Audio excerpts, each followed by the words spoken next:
Olá, bom dia! Que bom que estamos juntos de novo para mais uma aula de ciências. Meu nome é Marisa Araújo, professora de vocês, e hoje o assunto da aula são métodos contraceptivos, tá? IST também. PET 2, semana 4, oitavo ano. Alunos, o que nós iremos aprender hoje? Nós vamos analisar e explicar as transformações que ocorrem na puberdade, considerando a atuação dos hormônios sexuais e do sistema nervoso. Esta é a habilidade, mas dentro dela, desenvolvendo essa habilidade, nós vamos trabalhar hoje com métodos contraceptivos, tá? Vocês lembram que a gente aprendeu já o aparelho genital masculino, o feminino, as transformações todas da puberdade. E hoje vamos trabalhar mais a questão aí da gravidez, tá certo? E como evitá-la. Essa imagem aqui, ela está mostrando, olha que legal, o desenvolvimento, do embrião no corpo da mulher, mostrando aí as transformações que passam nesse corpo da mulher, morfológicas, fisiológicas. É um momento maravilhoso, importantíssimo, que eu falei para vocês, para a perpetuação da espécie. É um momento pleno para a mulher, mas esse momento deve ser muito bem planejado, tá? E o filho ele deve ser desejado, Diante disso, nós temos aí índices altos de gravidez na adolescência. Nosso alerta aí hoje é exatamente para esse cuidado, porque uma gravidez indesejada, e principalmente na adolescência, que é um momento de transformação, um momento onde você está cheio de sonhos, você tem que levar em conta tudo isso: família, carreira, sonhos, futuro, tá? Para que uma criança não atropele aí o desenvolvimento, efetivo e equilibrado aí do adolescente. Para tanto, para evitar aí uma gravidez na adolescência, é muito importante o diálogo na família, entre pai, mãe, filho. Não deve haver segredo, medo de lidar com esse assunto da sexualidade, que é um assunto importantíssimo e que todos nós passamos por ele. Quanto mais o clima for de tranquilidade, melhor vai ser para ambas as partes. Então, olha só, o tema da sexualidade, pais, não deve ser considerado tabu e as orientações devem ocorrer de forma frequente no ambiente familiar. Os pais precisam conversar com seus filhos sobre sexo, prevenção, IST, que são as infecções sexualmente transmissíveis, que antes a gente falava de doenças, DST, hoje já mudou, a gente fala IST, que são infecções, tá? E principalmente sobre as responsabilidades relacionadas ao exercício sexual sadio. Bem, quais são os métodos contraceptivos? O que quer dizer contraceptivo? Contracepção é para evitar a gravidez, tá? Existem vários métodos. Olha só, deixa eu pegar minha caneta aqui, tá? Vamos agora estudar os métodos contraceptivos, tá? Contraceptivos quer dizer que vai impedir a concepção, que é a gravidez, tá? Então, olha só. Primeiramente, os métodos hormonais. O nome já diz, olha, método hormonal. Vai agir aonde? Diretamente com os hormônios. Vocês lembram que nós aprendemos, que os hormônios ali vão agir para poder refazer o endométrio, para poder fazer com que o folículo ovariano amadureça e libere o ovócito. Então, se a gente interferir nesses hormônios, podemos também interferir na ovocitação e na fecundidade ali da mulher, tá? Então, aqui vai evitar a produção de gametas, tá? Não havendo, então, o óvulo aí ou o ovócito. Outro método é o método de barreira. O próprio nome já diz, barreira, gente? Um obstáculo, quer dizer, para evitar o encontro do espermatozoide com o óvulo. O que será que pode ser usado para evitar esse encontro? Camisinha, né? A camisinha vai evitar aí que o espermatozoide entre no órgão sexual feminino e encontre, por sua vez, o gameta feminino. Então, é um exemplo aqui de método de barreira, evitando o encontro de gametas. Tá, mas aí aconteceu esse encontro, existe um outro método? Sim. O método intrauterino. Deixa eu apagar aqui os demais, para não... Isso. O método intrauterino, né?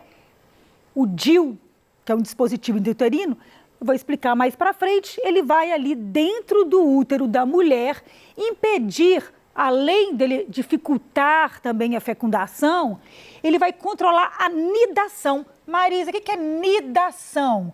Na hora que, que houve aí a fecundação, a célula começa a desenvolver e esse embriãozinho ele vai nidar, ele vai se aninhar naquela parede do útero. E esse DIU vai atrapalhar que esse embrião, né, vai ter aquela aderência ali ao endométrio, tá? Então, esses são os métodos.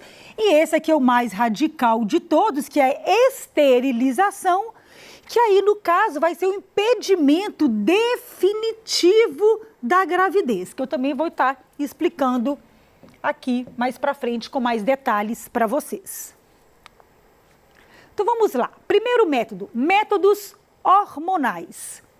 Os métodos hormonais servem para controlar ou interromper a ovulação, que eu sempre falo ovocitação também, porque aparecem os dois termos nos livros, evitando a gravidez. Mas qual que é a desvantagem? A mulher tomando o comprimido, ela pode esquecer de se proteger das infecções sexualmente transmissíveis e deixar de usar a camisinha, né? Então, com isso, esse método, ele não previne infecções sexualmente transmissíveis, tá certo? Existem pílulas contraceptivas oral combinada, tá? Essa oral combinada, ele é composto de, geralmente ele utiliza os dois hormônios, né? O estrógeno e a progesterona. É uma combinação dos dois hormônios ali e vai evitar a ovulação. Marizinha, como que isso acontece? Não sei se vocês lembram, né, na outra aula que eu expliquei, né? Vou tentar colocar aqui rapidinho aquele... Opa, mudar de cor aqui, só um pouquinho. Uma cor amarela. Não sei se vocês lembram que eu expliquei aquele gráfico, né, na outra aula, que nós temos aí o hormônio, né, estrógeno aumentando, né? Esse aumento do estrógeno vai refazer o endométrio e isso é uma mensagem para quem, gente? Para que o hormônio LH seja liberado aqui, né, tendo um pico de LH. E com isso, esses hormônios estando em alta, aí vai acontecer a ovulação. Então, para haver ovulação ou ovocitação, tem que ter esse pico hormonal. A pílula faz exatamente isso, ela vai atrapalhar para que não ocorra esse pico hormonal. E aí, o que vai acontecer? Olha, em vez da gente ter esse pico hormonal e a liberação aí do LH, nós vamos ter, na verdade, não vou fazer direitinho aqui, mas é como se esses hormônios ficassem estáveis. Estabilizando o nível de hormônio no organismo da mulher, não havendo esse pico, não vai haver, então, uma ovocitação, tá? É como se estivesse enganando o organismo. Você está com um nível, né, estável de hormônio, não é aí um sinal, né, para a ovocitação, tá? Qualquer dúvida, voltem lá na aula anterior sobre o ciclo menstrual, tá?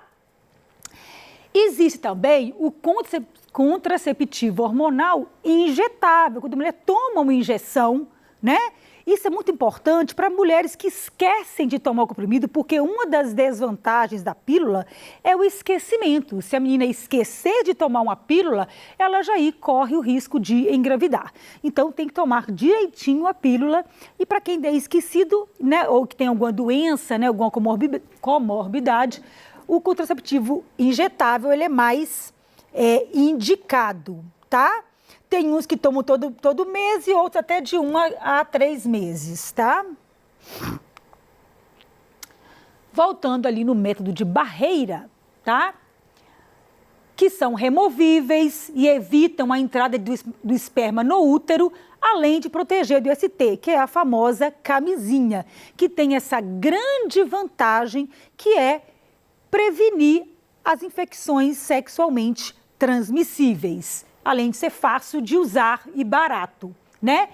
Ela é um contraceptivo que pode ser usado tanto no pênis quanto na vagina, porque tem o masculino e também tem camisinha feminina, apesar de ser menos usada. Ela vai recolher o esperma e evitar aquele encontro que eu disse para vocês. Nós temos também o diafragma, que é como se fosse uma membrana que vai ser colocada lá, né, no próximo ao útero lá, e vai então impedir a entrada do espermatozoide no útero, tá? É uma membrana de silicone em forma de cúpula, envolvido por um anel flexível, tá? Ele é inserido na vagina antes da relação sexual, impedindo a entrada do esperma no útero, que é uma desvantagem, né? Porque às vezes a relação ela não ocorre de forma tão programada e para usar o diafragma tem que ser uma relação programada, colocar antes, né? Tem um tempo certinho, então é menos usado, tá? Vou explicar daqui a pouquinho no desenho. Outro método de barreira é o espermicida. O nome já diz, espermicida, mata esperma. Ele vai ali matar os espermatozoides. Geralmente ele é usado associado ao diafragma, só o diafragma não tem tanta aí, uma taxa muito alta de prevenção. Então, coloca também o espermicida e vão somar os dois aí, tá? Em forma de geleia, creme ou comprimido, tablet ou espumas, que devem ser colocados na vagina 15 minutos antes da relação sexual, ok?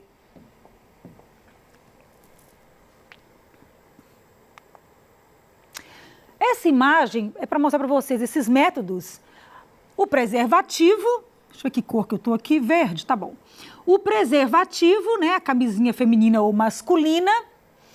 O diafragma que eu falei para vocês, olha, tá vendo aqui o desenho dele, tá? Parece uma cúpulazinha. Aqui o espermicida sendo colocado dentro do diafragma, tá? O capuz cervical, ele parece o diafragma, mas ele é um pouco menor e mais rígido.